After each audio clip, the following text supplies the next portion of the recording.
So this is lecture number 6 of ionic equilibrium, and in this part we are going to continue with the last part जो हमने basically salt hydrolysis start किया था। अब सबसे पहले मैं आपको कुछ इंपॉर्टेंट पॉइंट्स बताता हूं जो आपको हेल्प करेगा फॉर्मूलाज रिवाइज करने में। तो देखिए, सबसे पहले अगर सॉल्ट हाइड्रोलिसिस का क्वेश्चन आता है तो सबसे पहले आप क्या करिएगा, सॉल्ट को आइडेंटिफाई करिएगा। जो नॉर्मल सॉल्ट आपको क्वेश्चन में गिवन होगा उसका आइडेंटिफिकेशन करना है कि या तो वो स्ट्रॉन्ग एसिड स्ट्रॉन्ग बेस से सॉल्ट बना हो सकता है, या ऐसे WB से, या WA ऐसे B से, SB से, और WA WB से। तो एक बार जब आप सॉल्ट आइडेंटिफाई कर लेते हैं तब आप क्या करिएगा, अगर आपके पास फॉर एग्जांपल मान लीजिए स्ट्रॉन्ग एसिड और स्ट्रॉन्ग बेस से बना हुआ सॉल्ट है, तो आपको पता है स्ट्रॉन्ग एसिड से एनायन आएगा, एसिड से एनायन आएगा, और बेस से कैटायन आएगा हर हमेशा। और स्ट्रॉन्ग एसिड स्ट्रॉन्ग बेस है तो इनका हाइड्रोलिसिस नहीं होता क्योंकि इनके आयंस स्पेक्टेटर आयंस होते हैं, तो इनका नो हाइड्रोलिसिस। तो अगर आपने सॉल्ट पहचान लिया ऐसे SB, तो आप डायरेक्ट बता दीजिएगा कि उसका नो हाइड्रोलिसिस। लेकिन अगर आपको वीक एसिड और वीक बेस गिवन है तो आपको पता है एसिड से हमेशा एनायन आएगा और बेस से हमेशा कैटायन आएगा, और वीक एसिड वीक बेस से जो आयंस आएंगे वो वर्कर आयंस होंगे और इन्हीं का हाइड्रोलिसिस होना है। स्ट्रॉन्ग का कभी हाइड्रोलिसिस नहीं होगा, ठीक है, याद रखिएगा। 2 पॉइंट याद रखिएगा। पहला पॉइंट क्या याद रखिएगा कि स्ट्रॉन्ग का कभी हाइड्रोलिसिस नहीं होगा, समझ में आया। दूसरा पॉइंट क्या है, दूसरा पॉइंट यह है कि जो आप सॉल्यूशन का नेचर बताइएगा, जो आप सॉल्यूशन का नेचर बताइएगा वो हमेशा स्ट्रॉन्ग पार्ट से बताइएगा, ठीक है। बस यही 2 पॉइंट याद रखना है। So nature of solution is decided by strong part. इतना समझ में आया। अब ध्यान से सुनिए, जो पहला फॉर्मूला हम डिजाइन करेंगे जो सब पे एप्लीकेबल होगा, एक जनरल फॉर्मूला, वो है हाइड्रोलिसिस कांस्टेंट का, जिसको KH से डिनोट करते हैं। KH लिखने के लिए चाहे आप कोई सा भी सॉल्ट बात करें, देखिए इसमें तो बात ही नहीं करेंगे क्योंकि हाइड्रोलिसिस हो नहीं रहा है, तो इसको तो हटा देंगे। बाकी 3 में जो KH का फॉर्मूला होगा, सब में KW हमेशा ऊपर होगा, याद रखिएगा, सब में KW हमेशा ऊपर होगा। अब डिपेंडिंग इन की कौन सा सॉल्ट है उसके हिसाब से हम नीचे डालेंगे। नीचे क्या आएगा, वो आएगा डिसोसिएशन कांस्टेंट या आयोनाइजेशन कांस्टेंट ऑफ या तो वीक एसिड या वीक बेस। अब कैसे, ध्यान से सुनिए, अभी हम बात करेंगे इसके ऊपर, ठीक है। फॉर एग्जांपल मान लीजिए आपके पास है ऐसे WB का सॉल्ट, तो ऐसे WB में स्ट्रॉन्ग एसिड वीक बेस का सॉल्ट है। स्ट्रॉन्ग एसिड इससे एनायन आएगा और इससे कैटायन आएगा, ठीक है। बेस से कैटायन, एसिड से एनायन। अच्छा, वीक का हाइड्रोलिसिस होना है, स्ट्रॉन्ग का हाइड्रोलिसिस नहीं होगा। स्ट्रॉन्ग तो सॉल्यूशन के नेचर को डिसाइड करेगा, लेकिन वीक का हाइड्रोलिसिस होगा। अगर वीक का हाइड्रोलिसिस होगा तो यही तो टूटेगा, इसी का तो आयोनाइजेशन कांस्टेंट लिखेंगे। तो अगर ऐसे WB सॉल्ट है तो KH का फॉर्मूला हो जाएगा KW अपॉन वीक, यानी बेस का हाइड्रोलिसिस हो रहा है, बेस का डिसोसिएशन हो रहा है, तो यहां KB लिखेंगे। ऐसे करना है। नेक्स्ट इंपॉर्टेंट पॉइंट सुनिए, अगर सॉल्ट में एक ही वीक एसिड है या एक ही वीक बेस है, फॉर एग्जाम्पल मान लीजिए आपके पास है salt strong acid weak base का, तो एक ही वीक बेस है, या ये सॉल्ट है तो इसमें एक ही वीक एसिड है। तो अगर सॉल्ट के पास एक ही वीक एसिड या एक ही वीक बेस है तो हम कॉन्सेंट्रेशन यूज करेंगे फॉर्मूलाज में, ये याद रखना है। और अगर सॉल्ट के पास वीक एसिड वीक बेस दोनों है, फॉर एग्जांपल WA WB का सॉल्ट है तो इसमें दोनों पार्ट वीक हैं, तो यहां पे हम कॉन्सेंट्रेशन फॉर्मूला में यूज नहीं करेंगे क्योंकि आपको पता है WA WB का सॉल्ट वो कॉन्सेंट्रेशन पे डिपेंड ही नहीं करता है। डन। अच्छा, ध्यान से सुनिएगा, जितने भी फॉर्मूलाज हम डिजाइन करेंगे सब में KW न्यूमरेटर में लिखेंगे। न्यूमरेटर क्या होता है, ऊपर वाला पार्ट न्यूमरेटर, नीचे वाला पार्ट डिनोमिनेटर। तो KW हमेशा न्यूमरेटर में आएगा और KB हमेशा डिनोमिनेटर में आएगा। समझ में आया, ये फिक्स है। KW हमेशा ऊपर आएगा, KB हमेशा नीचे आएगा, और डिपेंडिंग ऑन द सिचुएशन हम KA को पुट करेंगे। और अगर आपको कॉन्सेंट्रेशन ऑफ H+ चाहिए या concentration of OH negative ion चाहिए तो कॉन्सेंट्रेशन हमेशा आप न्यूमरेटर में रखिएगा। तो तो ये रूल है फॉर्मूला डिजाइन करने का। सो अब हम एक टेबल है, ये टेबल आपको बताता है कि जितने भी डिफरेंट टाइप्स के सॉल्ट हैं उसमें कैसे हम फॉर्मूला डिजाइन करते हैं वो सुनिए। अगर ऐसे एसबी टाइप के सॉल्ट हैं तो आपको पता है नेचर ऑफ सॉल्यूशन क्या हुआ, न्यूट्रल, क्योंकि दोनों से स्पेक्टेटर आयन निकलेंगे, वो हाइड्रोलिसिस में पार्टिसिपेट नहीं करेगा, तो जो नेचर ऑफ सॉल्यूशन आएगा वो न्यूट्रल आएगा। लेकिन स्ट्रॉन्ग एसिड WB का सॉल्ट है तो आपको पता है वीक का हाइड्रोलिसिस होना है, वीक का आयोनाइजेशन कांस्टेंट लिखेंगे, पर नेचर ऑफ सॉल्यूशन स्ट्रॉन्ग से है, स्ट्रॉन्ग एसिड है तो nature of solution acidic.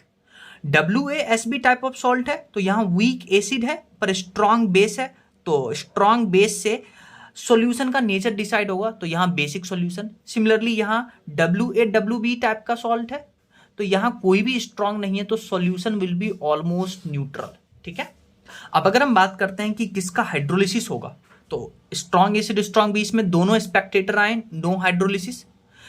Week का हाइड्रोलिसिस होना है, यानी वीक बेस है और बेस कैटाइन देता है तो यानी यहां कैटाइनिक हाइड्रोलिसिस होगा। और यहां पे वीक एसिड है, एसिड एनाइन देता है तो it will be anionic hydrolysis. और यहां दोनों वीक है यानी दोनों आयन का हाइड्रोलिसिस होगा, और यहां पे अगर दोनों आयन का हाइड्रोलिसिस हो रहा है तो यहां पे मैक्सिमम हाइड्रोलिसिस होगा, ये पॉइंट याद रखिएगा। अब हम डिजाइन करेंगे हाइड्रोलिसिस कांस्टेंट का फॉर्मूला, यानी KH का फॉर्मूला। यहां तो हाइड्रोलिसिस होना ही नहीं तो यहां पे कोई फॉर्मूला हम नहीं लिखेंगे, इसका लगभग pH 7 ही होगा इस सॉल्यूशन का, बाकी इस 3 में हम डिजाइन करेंगे। तो मैंने आपको बताया था कि KH के फॉर्मूले में KW हमेशा ऊपर आएगा चाहे कोई सा भी सॉल्ट हो। अब डिपेंडिंग ऑन कि कौन सा सॉल्ट है, नीचे हम KB लिखेंगे या KA या दोनों लिखेंगे। तो यहां पे देखिए किसका आयोनाइजेशन कांस्टेंट लिखेंगे, वीक का हाइड्रोलिसिस होना है और वीक बेस है इसलिए यहां पे KB डालेंगे। यहां वीक एसिड है इसलिए यहां KA डालेंगे। यहां दोनों वीक है इसलिए यहां दोनों पुट करेंगे। ठीक है, समझ में आया। फिर हम डिजाइन करेंगे हाइड्रोलिसिस कांस्टेंट का फॉर्मूला।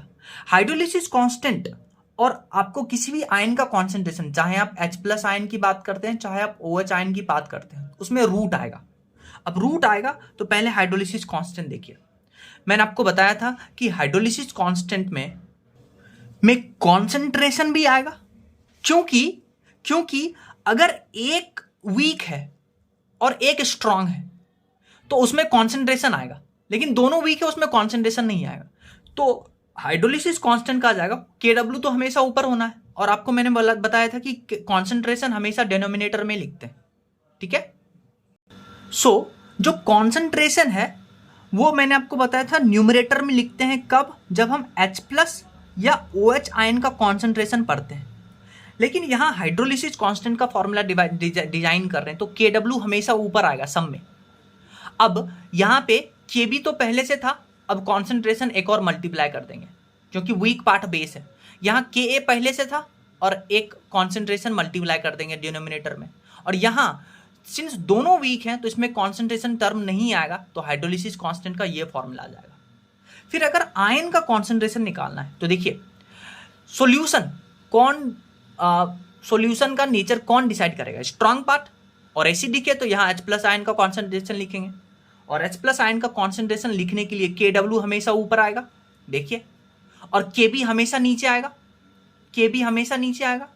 और जब भी हम आयन का कॉन्सेंट्रेशन लिखते हैं तो आयन का कॉन्सेंट्रेशन लिखते हैं तो कॉन्सेंट्रेशन वाला टर्म हमेशा न्यूमरेटर में आएगा, तो H+ आयन का कॉन्सेंट्रेशन आ जाएगा root under KW into concentration upon KB।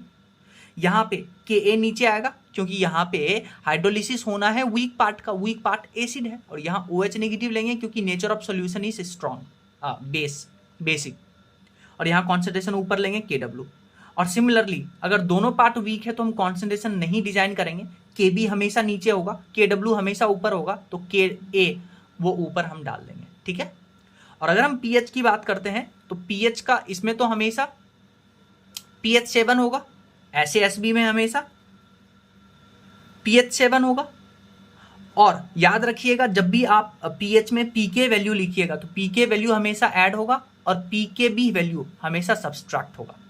तो अगर आपको स्ट्रॉन्ग एसिड वीक बेस का सॉल्ट का pH निकला है तो सॉल्यूशन का नेचर एसिडिक है तो वो 7 माइनस, pKb को हमेशा लिखते हैं माइनस में, 7 minus half pKb minus half log C आ जाएगा। सिमिलरली WaSb का नेचर ऑफ सोल्यूशन बेसिक, तो 7 प्लस pK को हमेशा ऐड करते हैं प्लस हाफ log C, और दोनों पार्ट का यहाँ पे हाइड्रोलिसिस होना है, तो यहाँ 7 प्लस हाफ pKa और pKb को हमेशा माइनस करते हैं, तो ये फॉर्मूला आ जाएगा pH का। जैसे इस क्वेश्चन को देखिए, इसमें बोला है आपके पास 4 ऑप्शन है और आपको बोला है कि किसका मैक्सिमम हाइड्रोलिसिस होगा। तो आपको पता है मैक्सिमम हाइड्रोलिसिस किसका होता है, कौन से सॉल्ट का, वीक एसिड वीक बेस वाले सॉल्ट का मैक्सिमम हाइड्रोलिसिस होता है। तो अब आप क्या करिएगा, इन सब सॉल्ट में से पहचानिएगा वीक एसिड वीक बेस किसका होगा। कैसे पहचानिएगा, जैसे AgCN की बात करते हैं, तो AgCN किससे बना होगा, HCN से और साथ में AgOH से बना होगा। अब देखिए HCN ये एक वीक एसिड है और AgOH ये भी वीक बेस है, यानी वीक एसिड वीक बेस से बने हुए सॉल्ट का मैक्सिमम हाइड्रोलिसिस होना है, तो ऐसे आपको पहचानना है। नेक्स्ट क्वेश्चन देखिए, इसमें बोला है आपको अगेन किसका मैक्सिमम हाइड्रोलिसिस होना है वो पहचानना है, ठीक है। लेकिन इस बार आपको देखिए जो आयन है, जो सॉल्ट है आपके पास वो फिक्स है तीनों में, पर कॉन्सेंट्रेशन डिफरेंट है। तो पहले आप सॉल्ट पहचानिए कि किसका सॉल्ट है। तो ये सॉल्ट कैसे बना होगा, AgOH और साथ में HNO3 से बना होगा। अब आप देखिए AgOH ये वीक बेस है और HNO3 आपको पता है स्ट्रॉन्ग एसिड है। तो सॉल्ट सब आपके पास जो गिवन है वो SaWb सॉल्ट गिवन है, ठीक है। और अगर SaWb सॉल्ट गिवन है तो मैक्सिमम हाइड्रोलिसिस किसका होगा। देखिए हाइड्रोलिसिस कांस्टेंट जो होता है, डिग्री ऑफ हाइड्रोलिसिस, वो आपको पता है कॉन्सेंट्रेशन के इनवर्सली प्रोपोर्शनल होता है। क्योंकि इसमें अगर आप फॉर्मूला डिजाइन करते हैं H का, तो फॉर्मूला क्या होगा H का, रूट अंडर लिखेंगे, ऊपर KW लिखेंगे, अपॉन कॉन्सेंट्रेशन भी डालना है यहाँ पर। अब आप देखिए किसका हाइड्रोलिसिस होना है, वीक पार्ट का। वीक पार्ट कौन है, बेस, तो यहाँ पे Kb लिखेंगे। तो H के फॉर्मूले में आप देखिए ये root under inversely proportional to root under C, यानी कि अगर कॉन्सेंट्रेशन जिसका कम होगा उसका मैक्सिमम हाइड्रोलिसिस होना है। तो देखिए इसका कॉन्सेंट्रेशन सबसे कम है तो इसका मैक्सिमम हाइड्रोलिसिस होगा। सिमिलरली क्वेश्चन में आपको अब देखिए ऑप्शन अलग अलग कर दिया। अब ऑप्शन में आपको गिवन है NH4Cn और आपको बताना है किसका मैक्सिमम हाइड्रोलिसिस होना है। तो NH4Cn किससे बना होगा, NH4OH और साथ में HCN से। अब आप देखिए NH4OH ये वीक बेस है और ये वीक एसिड है, यानी आपके पास वीक एसिड वीक बेस का सॉल्ट है। तो आपको पता है जब भी WaWb का सॉल्ट आता है तो वो कॉन्सेंट्रेशन पे डिपेंड ही नहीं करता, उसका तो मैक्सिमम हाइड्रोलिसिस होना है। तो चाहे कोई सा भी कॉन्सेंट्रेशन लीजिए सबका मैक्सिमम हाइड्रोलिसिस होगा। अब देखिए नेक्स्ट क्वेश्चन में बोला है कि कौन से सॉल्ट में एनाइन हाइड्रोलिसिस में पार्टिसिपेट करेगा। तो आपको पता है हाइड्रोलिसिस में कौन पार्टिसिपेट करता है, वीक पार्ट, ठीक है। अगर किसी सॉल्ट में वीक पार्ट एनाइन होगा तो वही हाइड्रोलिसिस में पार्टिसिपेट करेगा। अब आप देखिए NH4NO3 HNO3 ये स्ट्रॉन्ग एसिड है और NH4OH वीक बेस है। स्ट्रॉन्ग एसिड नेगेटिव पार्ट देता है, यानी एनाइन पार्ट देता है, पर स्ट्रॉन्ग है तो हाइड्रोलिसिस नहीं होगा। यहां हाइड्रोलिसिस किसका होगा, कैटाइनिक हाइड्रोलिसिस। पूछा क्या है, एनाइनिक हाइड्रोलिसिस। अब आप देखिए CH3CO negative NH4 positive, NH4OH weak base है और ये वीक एसिड है, तो दोनों का हाइड्रोलिसिस होगा, दोनों आयन का हाइड्रोलिसिस होगा। NaF किससे बना होगा, NaOH और HF से। NaOH strong base, HF weak acid. अब आप देखिए वीक एसिड है, इसी का हाइड्रोलिसिस होगा और एसिड हमेशा नेगेटिव देता है, तो यहाँ एनाइनिक हाइड्रोलिसिस, यही आंसर होगा। देखिए नेक्स्ट क्वेश्चन में आपको पूछा है कि कौन से 4 सॉल्ट में pH is independent of concentration of solution, यानी pH जो है कॉन्सेंट्रेशन पे डिपेंड नहीं करता है। तो मैंने आपको बताया था, एक तो स्ट्रॉन्ग एसिड स्ट्रॉन्ग बेस से बने हुए सॉल्ट का pH हमेशा 7 होता है, और वीक एसिड वीक बेस से बने हुए सॉल्ट का जो pH है वो कॉन्सेंट्रेशन पे डिपेंड नहीं करता है। तो अब आप देखिए पहचानिए कि कौन सा SaSb है और WaWb है। तो यहाँ देखिए K2SO4 H2SO4 और KOH दोनों है स्ट्रॉन्ग, NH4Cn यहाँ दोनों वीक है, Na2CO3 यहाँ H2CO3 तो स्ट्रॉन्ग, सॉरी यहाँ पे NaOH तो स्ट्रॉन्ग बेस है पर H2CO3 एक वीक एसिड है, ठीक है। और NaBr में NaOH और HBr ये दोनों स्ट्रॉन्ग है, तो स्ट्रॉन्ग एसिड स्ट्रॉन्ग बेस और वीक एसिड वीक बेस। तो ये 3 आंसर होगा जिसमें pH will be independent of concentration of solution.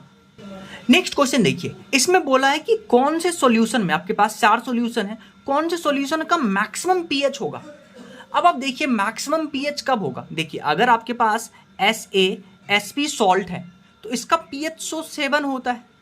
Maximum pH मतलब 7 से ज्यादा होना चाहिए, ठीक है। जैसे NaCl है, NaCl, NaOH और HCl, यानी कि SaSB सॉल्ट है तो इसका पीएच 7 होगा।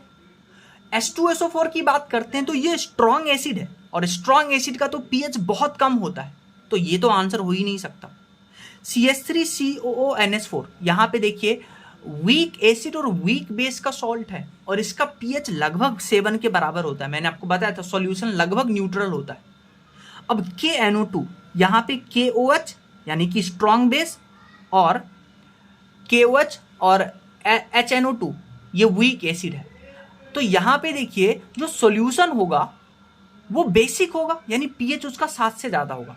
आपको पता है नेचर ऑफ सॉल्यूशन किससे डिसाइड होता है, स्ट्रॉन्ग पार्ट से, तो यहाँ नेचर ऑफ सॉल्यूशन तो बेसिक होगा जिसका पीएच 7 से ज्यादा होगा। लेकिन ये देखिए BaOH होल ट्वाइस, ये एक स्ट्रॉन्ग बेस है, स्ट्रॉन्ग बेस है तो इसका पीएच 7 से बहुत ज्यादा होगा, तो आपसे मैक्सिमम पीएच पूछा है तो यही आंसर होगा। नेक्स्ट क्वेश्चन देखिए, इसमें आपसे पूछा है nature of aqueous solution of CH3CONA। पहले तो आप सॉल्ट पहचानिए कौन सा सॉल्ट है। सॉल्ट कैसे बना होगा, NaOH से और CH3COH, यानी कि वीक एसिड स्ट्रॉन्ग बेस का सॉल्ट है। कौन सा स्ट्रॉन्ग पार्ट है, बेस, तो नेचर ऑफ सॉल्यूशन क्या होगा, बेसिक, तो ये दोनों ऑप्शन तो खत्म। अब स्ट्रॉन्ग बेसिक होगा या वीकली बेसिक होगा, देखिए यहां पे वीकली बेसिक होगा, क्योंकि स्ट्रॉन्ग बेसिक तब होता जब आपके पास सिर्फ बेस होता, पर यहां एसिड का भी तो पार्ट है तो यहां वीकली बेसिक होगा। नेक्स्ट क्वेश्चन देखिए, क्वेश्चन करने से पहले एक कॉन्सेप्ट सीखिए। देखिए अभी तो हम सॉल्ट हाइड्रोलिसिस पढ़ेंगे, फिर बफर सॉल्यूशन पढ़ेंगे और पहले हमने पढ़ा था ऑसवाल्ड्स डाइल्यूशन लॉ। तो कभी कभी कंफ्यूजन होता है पहचानने में कि कब हम कौन सा फॉर्मूला यूज करेंगे। तो ध्यान से देखिए, जब भी आपको क्वेश्चन आए तो आप क्या करिएगा, उस मॉलिक्यूल को, उस कंपाउंड को देखिएगा जिसका कॉन्सेंट्रेशन आपको गिवन हो या जिसका कॉन्सेंट्रेशन निकालना है। अब जिसका कॉन्सेंट्रेशन आपको गिवन हो, जिसका कॉन्सेंट्रेशन या आप जिसका कॉन्सेंट्रेशन निकालना हो, एक बार जब उसको आइडेंटिफाई कर लेते हैं कि वो वीक है, पूरा वीक है, तो ओसवाल्ड्स डाइल्यूशन लॉ लगाएंगे। अगर उसमें 2 पार्ट हैं, या तो स्ट्रॉन्ग एसिड स्ट्रॉन्ग बेस और या जो अलग अलग पार्ट हैं, तो उसमें सॉल्ट हाइड्रोलिसिस का फॉर्मूला लगाएंगे। और अगर एक और फेनोमेना है तो हम बफर सॉल्यूशन आगे पढ़ेंगे, वो हम डिस्कस करेंगे, ठीक है। जैसे आपको क्वेश्चन देखिए, क्वेश्चन में बोला है कि HX एक कोई मॉलिक्यूल है, उसका Ka आपको गिवन है इतना, और देखिए कॉन्सेंट्रेशन आपको किसका गिवन है, NaX का। किसका गिवन है, NaX का। तो जिसका कॉन्सेंट्रेशन गिवन है उसी को आइडेंटिफाई करिए। तो NaX ये सॉल्ट है, बना किससे होगा, NaOH और साथ में HX से। तो देखिए ये है स्ट्रॉन्ग बेस और ये है वीक एसिड, क्योंकि HX वीक एसिड है। कैसे पहचाना, आपको Ka गिवन है ना। अगर ये स्ट्रांग होता तो Ka का क्या मतलब था, स्ट्रांग तो कंप्लीट डिसोसिएशन हो जाएगा, उसमें तो इक्विलिब्रियम आएगा ही नहीं। अगर HX वीक है तभी तो इक्विलिब्रियम आएगा, तभी तो आपको Ka दिया। तो HX क्या है, वीक एसिड है। तो यानी कि ये वीक एसिड स्ट्रांग बेस का सॉल्ट आपको गिवन है। एक बार आपने सॉल्ट पहचाना, किसका सॉल्ट है, वीक एसिड स्ट्रांग बेस का।